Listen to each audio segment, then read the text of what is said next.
बिस्मिल्लाहिर्रहमानिर्रहीम। अस्सलाम वालेकुम व्यूअर्स, आज हम बनाने जा रहे हैं शामी कबाब, जो किसी भी ब्रांड के शामी कबाब से कम नहीं होंगे।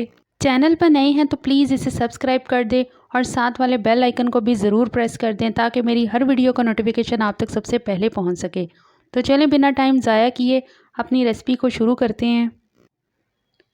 तो यहाँ मैंने एक पतीली ली है, नीचे से फ्लेम को जो है वो मैंने ऑन कर दिया है। हाफ़ कप कुकिंग ऑयल का इसमें मैंने ऐड किया है और अब इसमें जो है वो मैं 500 ग्राम चिकन ऐड करूँगी, जो कि विद बोन भी है और बोनलेस भी है। चिकन को जो है वो ऑयल में ऐड करेंगे और जो फ्लेम है वो नीचे से हाई करेंगे। तकरीबन 5 से 6 मिनट के लिए इसको फ्राई करेंगे। 5 से 6 मिनट इसको फ्राई करने के बाद इसमें अब ऐड करेंगे लहसुन अदरक का पेस्ट, जो कि है 2 टेबल स्पून, वो इसमें ऐड कर देंगे और इसे भी तकरीबन चिकन के साथ 1 से 2 मिनट के लिए इसको भी हम भून लेंगे, लेकिन इसको जलाएंगे नहीं।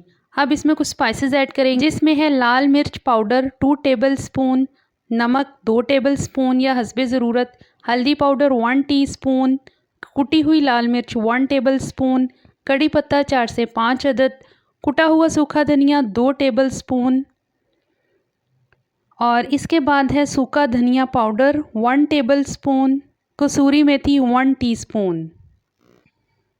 अब इन सारे मसालों को जो है वो चिकन में ऐड करेंगे और मीडियम फ्लेम पर 4 से 5 मिनट मसालों को चिकन के साथ भून लेने के बाद अब इसमें ऐड करेंगे वो है चने की दाल।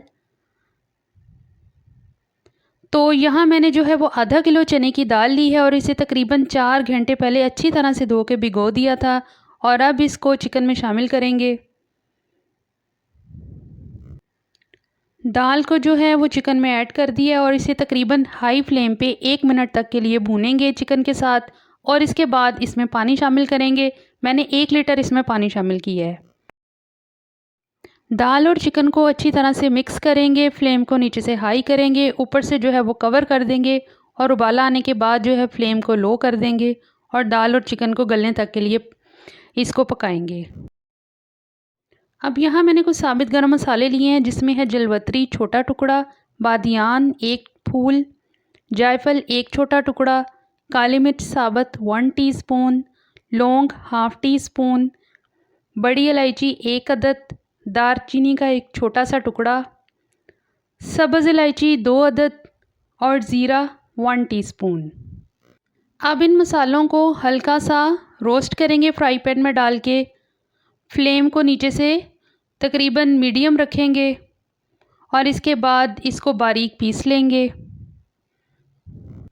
तो मसाला जो है वो पीस लिया गया है और इसमें जो छिलके हैं वो रिमूव कर देंगे, जैसे छोटी इलायची का और बड़ी इलायची का। अब ये तकरीबन 1 टेबल स्पून के बराबर है। अब जो दाल है और चिकन वो बहुत अच्छे से गल चुके हैं। अब यहाँ पे जो है वो इसमें जो गरम मसाला हमने पीस के रखा था वो इसमें डाल देंगे और जो थोड़ा बहुत पानी है यहाँ पे फ्लेम को हाई करेंगे और जो पानी है वो खुश्क कर लेंगे।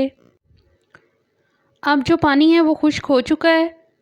अब यहाँ पर जो है कड़ी पत्ता जो हमने इसमें डाला था वो इसको यहाँ से दाल और चिकन से रिमूव कर देंगे और इसके बाद जो चिकन को वो अलग प्लेट में निकाल लेंगे, चूँकि इसके हमने अलग से रेशे करने हैं हाथ से। और यहाँ जो दाल है वो चिकन है, दोनों मैंने अलग अलग कर लिए हैं और दाल को जो है वो इस तरह मैं आलू मैश करने वाले टूल से मैश कर रही हूँ। इसको मैंने थोड़ा सा ठंडा किया है दाल को, तो ये बहुत अच्छी तरह से मैश हो गई है। तो अब इसके बाद जो चिकन के रेशे हैं वो इसमें शामिल कर देंगे। अब हाथों से अच्छी तरह से मिक्स करेंगे और ये देखें इसकी बहुत सी खूबसूरत सी एक रेशादार लुक आई है। अब जो है राउंड शेप में शामी कबाब बना लेंगे या जो शेप भी आपको पसंद हो। अब ये जो हमारा शामी कबाब है वो बन के बिल्कुल रेडी है। बाकी भी मैंने इसी तरह से बना के रख लिए हैं। अब बारी आती है इनको फ्राई करने की।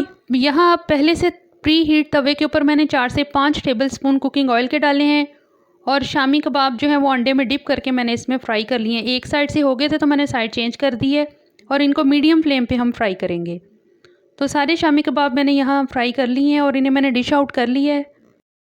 आप इनको बनाकर 2 से 3 माह के लिए फ्रीज़र में महफूज कर सकते हैं, तो ये बिल्कुल भी इनके जायके में और उनके टेस्ट में कोई फ़र्क नहीं आएगा। तो लीजिए, हमारे जो शामी कबाब हैं वो बिल्कुल तैयार हैं। ज़रूर बताइएगा कमेंट बॉक्स में। अब मैं जो है आपको ये एक तोड़ के दिखा रही हूँ। तो बहुत सी खूबसूरत सी ये रेशादार बने हैं हमारे शामी। तो वीडियो पसंद आए तो प्लीज़ लाइक कीजिए, शेयर कीजिए और चैनल को सब्सक्राइब करना ना भूलें। तो मिलते हैं अगली रेसिपी में, तब तक के लिए इजाज़त दीजिए। अल्लाह हाफ़िज़।